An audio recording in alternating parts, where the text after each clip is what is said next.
সমুদ্রের পানি লবণাক্ত হয় কেন তা কি জানেন? পৃথিবীর 3 ভাগ পানি আর 1 ভাগ স্থল। খাল, বিল, পুকুর, হ্রদ সবখানে অথই পানি। আর অধিকাংশ স্থান জুড়ে রয়েছে যে লবণাক্ত জলরাশি, তারই নাম সমুদ্র। তবে কখনো কি মনে প্রশ্ন জেগেছে, অন্য সব পানির উৎস বাদে কেবল সমুদ্রের পানি কেন লবণাক্ত?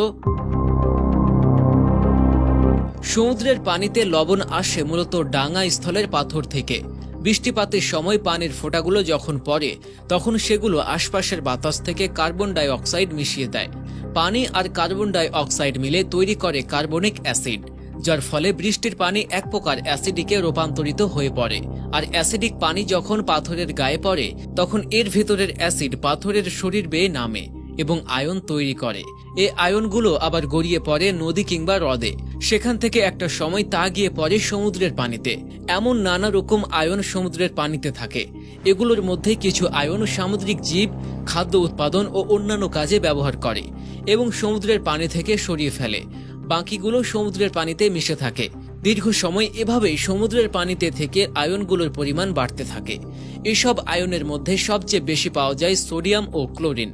আর সমুদ্রের পানিতে এর দুটো পরিমাণ 90%। মূলত সোডিয়াম ও ক্লোরিন লবণাক্ত, ফলে এই দুটো মৌল একত্রিত হয়ে তৈরি করে সোডিয়াম ক্লোরাইড, যাকে আমরা লবণ বলি। আর সমুদ্রের পানিতে সোডিয়াম ও ক্লোরিন আয়ন দিয়ে তৈরি হয় লবণ।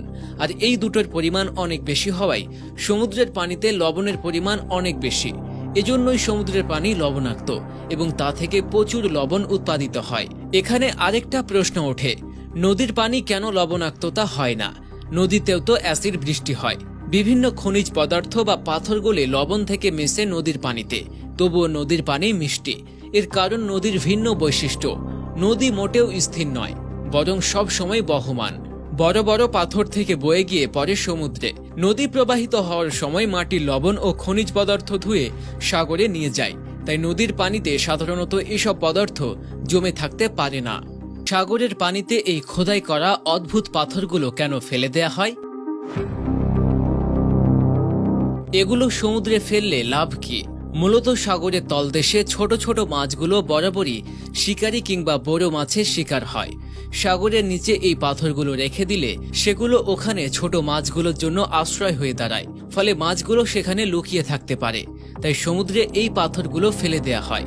পাথরগুলো এমন সাজে বানানো হয় যা মাছের জন্য ঘরের মতো কাজ করে। সেই সাথে এমন নকশায় বানানো হয় যেন সেগুলোর ভেতরে থাকা ছোট মাছগুলোকে বড় মাছ ধরতে না পারে।